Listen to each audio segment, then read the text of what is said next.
மாசம் ஐயா பெரியவங்களா இருக்கிறீங்க, மாசம் 2000 ரூபாய் தகன்னு சொல்றாங்களா? மாசம் 2500 ரூபாய் தகன்னு சொல்றாங்களா? துர்கா அம்மாவுக்கு இந்த 2500 ரூபாய் போகுதா? பிளீஸ், நான் தயவு பண்ணி உங்களுக்காக பேசுறேன்.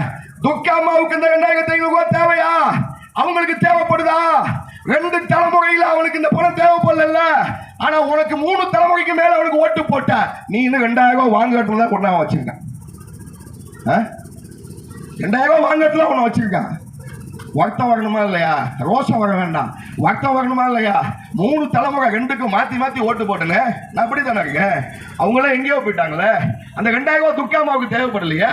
அந்த 2500 ரூபாய் எடப்பாடியுடைய குடும்பத்தில் அவர் மகளுக்கு தேவைப்படல, அவர் மனைவிக்கு தேவைப்படல, உனக்கு எனக்கும் தேவைப்படுதுயா.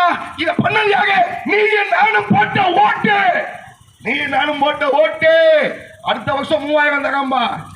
உனக்கு எனக்கு திருவோடு தான். கட்சிக்கும் அதிமுகவுக்கு திமுகவுக்கு ஓட்டு போட்டா உனக்கு எனக்கு திருவோடு தான்.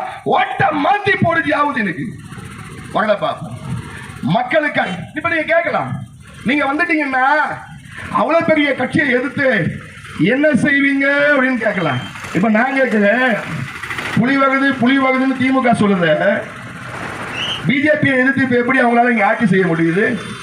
எப்படி ஆட்சி செய்ய முடியுது சார்? ஒன்று உங்களுக்கு சொல்லட்டுமா? மக்களின் அதிகாரத்தை குறித்து நீங்கள் அறிந்திருந்தால், திரும்பவும் சொல்றேன், இந்திய அரசியல் அமைப்பு சட்டம் கான்ஸ்டிடியூஷனல் ஆர்டிகிள் 21 வீட்டில் போய் படிச்சு பாருங்க. இந்திய அரசியல் அமைப்பு சட்டம் 21 ஆர்டிகிள் பிரிவு 21 என்ன சொல்லுது? ஒவ்வொரு மனிதனுடைய அடிப்படை தேவை சுதந்திரம். அதை ஒவ்வொரு அரசாங்கமும் செய்து கொடுக்க வேண்டும்.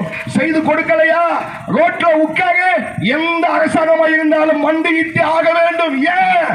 இந்திய அரசியல் அமைப்பு சட்டம் ஆர்டிகிள் 21 சொல்லுதியா? உலகத்திலே எது மிகப்பெரிய அதிகாரம் தெரியுமா? சட்டம். உலகத்திலே மிகப்பெரிய அதிகாரம் பிரதமர் நினைக்காதீங்க, முதலமைச்சர் நினைக்காதீங்க, குடியரசுத் தலைவர் நினைக்காதீங்க.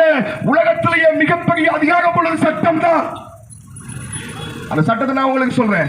ஆர்டிகிள் 21 அந்த ஒரே வரியில சட்டம் சொல்லுது. ஆனா அதை பலவிதமாக உச்ச நீதிமன்ற நீதிபதிகள் டிஃபைன் பண்ணிருக்காங்க. டிஃபைன்னா வரையறை செய்திருக்கிறார்கள்.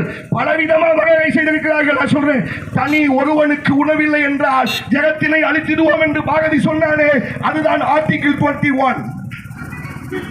எந்த அரசியல்வாதிகிட்டையும் அவன் உண்மையிலேயே அறிவுள்ளவனா இருந்தால் ஆர்டிகிள் 21 சொல்லி பாரு, ஏந்திரிச்சு வந்துருவான். என்ன தம்பி செய்யணும்னு சொல்லி.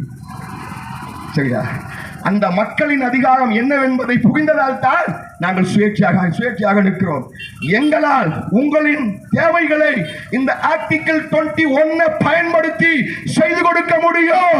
சட்டத்தின் மூலமாக உண்மையை நான் உங்களுக்கு சொல்லிவிட்டேன், செய்து கொடுக்க முடியும். ஒவ்வொரு மனிதனுக்கு தேவையான சுகாதாரம், காற்று, நீர், இருக்க வீடு அனைத்தையும் ஆர்டிகிள் 21 படி கொடுத்தே ஆக வேண்டும் வேண்டும் வேண்டும் வேண்டும் எந்த அரசாங்கம். அதே போல தனி மனிதனுக்கு வேண்டிய மரியாதையை எந்த அரசாக இருந்தாலும் எந்த அதிகாரமாக இருந்தாலும் கொடுத்தே தீர வேண்டும். கொடுக்கலையா சட்டம் தன் கடமையை செய்யும்.